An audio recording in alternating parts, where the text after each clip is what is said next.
За сайн байцгаана уу? Намайг Солонгоо гэдэг би Infinity English-ийн багш байна.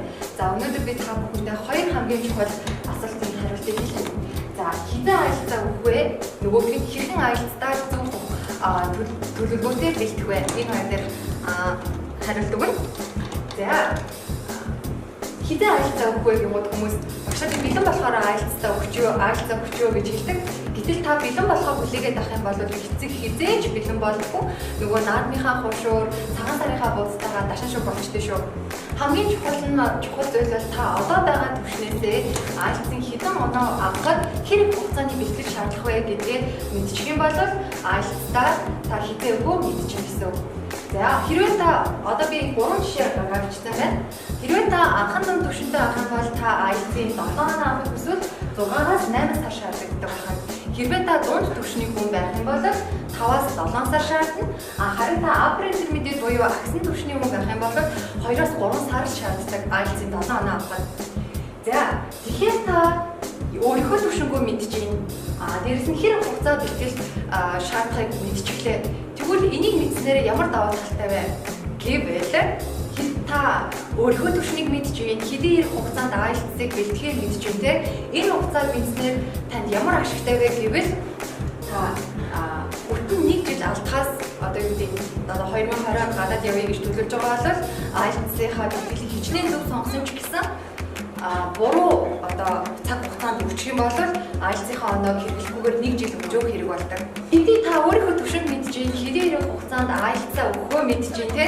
Тэгвэл энийг мэдхийн гол даваа тал нь юу вэ гэвэл та хизээ сургуулиудаа материалын илгээх вэ? Хизээ илгээвэл болох вэ гэсэн асуулт гарч ирэх юм шүү. За Австралийн ихэнх сургуулиудаас 2 сар, 7 сар application process буюу эхлэлтэй эхэлдэг байгаа. За тэгэхээр та 7 сар материалаа эхлүүлээ өгөө 2020 онд явъя гэж тооцоолъё. За тэгвэл та хэдэн аялалцаа бэлдэж эхлэх вэ? Хэдэн аялалцаа өгөх вэ? За тэгэхээр эсрэлтээс нь өмнө та 1 сарын өмнө өгсөн байх хэрэгтэй. За тэгэхээр 6 сар болж байна.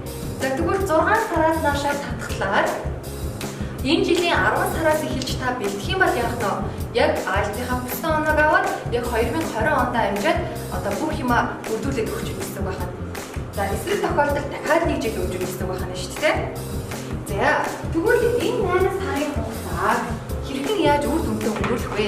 Хичнээн та ингээ мөнгөө төлөөд бүх юмаа тооцоолоод мөнгөө төлөөд бүртгүүлсэн ч гэсэн тухайн 8 сарыг маш төлөвлөгөөтэй, үр өгөөжтэй өнгөрөөхгүй бол бас жил алдах тохиолдол бас байдаг шүү. За төлөвлөгөө. За энэ төлөвлөгөөнд юу орж байна вэ гэвэл та 8 сарын төлөвлөгөөг харж байна. Эхний 2 сард та General англи хэл буюу яг үндсэн суурьа маш сайн тавих ёстой. 3 цаг, 26 цаг өгүүлбэр зүгээ үнээр гаргахгүй ойлгосны дараа та аялалцынхаа чадварууд руу хөгжүүлэх хэрэгтэй гэсэн. Өөрөөр хэлбэл энэ эхний 2 сар мэдлэгийн сар. Дараагийн 2 сар бол чадварын сар гэж би нэрлэх дуртай. За 3 дахь сард хэдүүлээ ямар чадвараа хөгжүүлэх вэ гэвэл IELTS-ийн listening reading, дөрөвдөг сардаа writing speaking хоёрыг гэж хослуулж бэлдүүлэх зүгээр байдаг. Дангаар давнаж бэлтгэхгүй байгаа. За тэгээд 5-6 сар бол хамгийн чухал сар.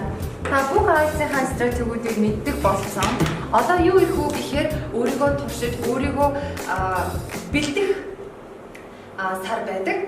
За тухайлбал Cambridge-с гаргасан ийм IELTS-ийн яг practice testүүд байдаг. За энэ practice testүүд дээр та яг энэ 2 сарын хугацаанд бэлдэн гэсэн үг байна. За ингээд энэ номнууд арайч гадуур зарагддаг болсон. Дээрээс нь интернетэд бол шууд татаад авах нэрийг нь бичээд хайхад бүх сорсоор татагдаад ирнэ. Манай сургуулийн төвийн хүмүүс бол манай багш нар өөрсдөө сонгосон энэ бүх одоо нийтдээ 14 бүлэг ном байдаг. Тэндээс хамгийн хэцүү болон хамгийн сүүлийн үеийн хувилбаруудыг нийлүүлж гисэн юм ном байгаа. Биднээс бол хэлдэг. За тэгэхээр энэ 2 сарын хугацаанд хамгийн бадаа 20 тест хийх ёстой байдаг шүү. За одоо хэдүүлээ яг үгээр бүх сарынхаа бэлтгэлийг дууссан 7 дахь сар дээр жинхэнэ аялалцаа өгөх хэрэгтэй байдаг. За эхний аялалц өгөхөө зарим тохиолдолд шалгалтын дарамтанд ороод яг өөрийнхөө хүссэн оноогоос авч чадахгүй тохиолдол бас байдаг. Тэгэхээр та шууд хариугаа сонсчоод хүссэн оноогоо авч чадаагүй шууд дараагийн сард нь өгөхдөө өөрөөр яг 8 дахь сард нь 8 дахь сард нь оноогоо өгтөө яг үгээр ага авдартай хийсэн за бүх бэлтгэлээ хангацсан учраас илүү өндөр оноо авах магадлалаас өндөр байдаг шүү. Тэгэхээр доор хаяж өөрийгөө IELTS-ийн нэг 2 шалгалт бэлтгэх юм байна. 2 шалгалт өгөх юм байна гэж тооцоолчудаас гэрнүү. Тэгээ зарим ихэнх тохиолдолд манай хоёрын хувьд бол ихэнх тохиолдолд яг нэгдүгээр яг өгөлтөөр бол яг хүссэн оноогоо авдаг л та. Ихтэй ихийг оюутны хувьд зарим фейлсэн оюутнуудад зөндөө. За. Үний чинь. Нэг оюутны амар инээдтэй би нэг чи нэг оросч бол орлого гэж хэлсэн заяа. Яг ингээд IELTS-ийнхаа mock test-ийг хийхээр 8 авдаг. Тэгчингуудаа яг IELTS-ийнхаа өдөр шүмжүүгөө удаагүй. Тэгээ би ингээ хастааны өмнө ингээ мессеж явуулсан чи багшаа миний нойр үлдгүй бичсэн заяа. Тэгээ ингээ 3-тэй маргааш байхгүй хөргөө. Нөгөө би өстө миний ганц морь гэж болж исэн чи 6.5 оноо авцсан. Тэгээ яасан гэсэн чи гөргөө ингэж хэлж байгаа. Багшаа би арай сандраа тэгээ удаж чадаагүй маа. Юу гэсэн бодогдоод удаж чадаагүй гэд. Тэгтээ яг би өөрийгөө сарж үзье. Би одоо дараа сард өгнө гэд. Тэгээ 7.5 оноо авцсан. Одоо Америкт сурж байгаа тийм хүүхдтэйгээ ихтгэлгээ. Би одоо та бүхэн жижигхэн мөртлөнгөө IELTS ч оноо 0.5 дээшээ доошоо болгочих нэг сонирхолтой тийм хийж өгч байна.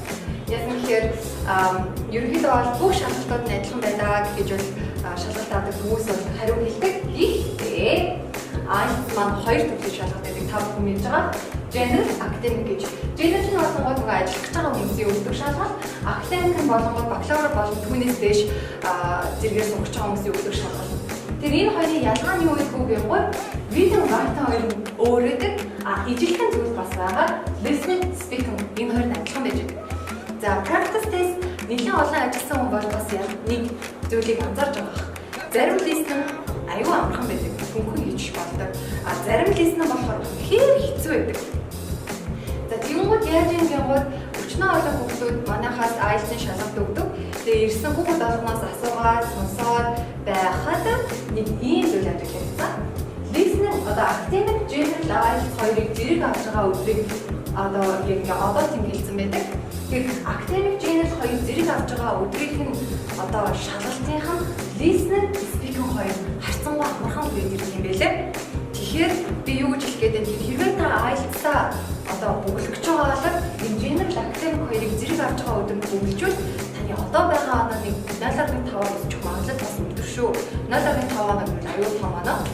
7.5 байсан бол 8 руу орчин, 6.5 байвал та 7 руу орчин гэсэн. Тэгэхээр мэдсэн хүмүүс л сонсороо гэдэг байхгүй. Тэ бусдад тийм давжуулаарай. Яг үний юм байлээ тэр. Айгуу санаа. Яг ингээд энэ хоёрыг зэрэг авч байгаа өдрөд listening-ийн асуултууд нэлээд амархан, сонсголууд нэлээд амархан, speaking-ийн асуултанд зөвхөн мөнгөн хариулж байгаа тийм амархан асуултууд ирдэг юм байлээ. Харин даана academic-ийн ирж байгаа тохиолдолд listening, speaking-ийн асуултууд ирж байгаа сонсголууд нэлээд хүндэрдэг. Тэгэхээр за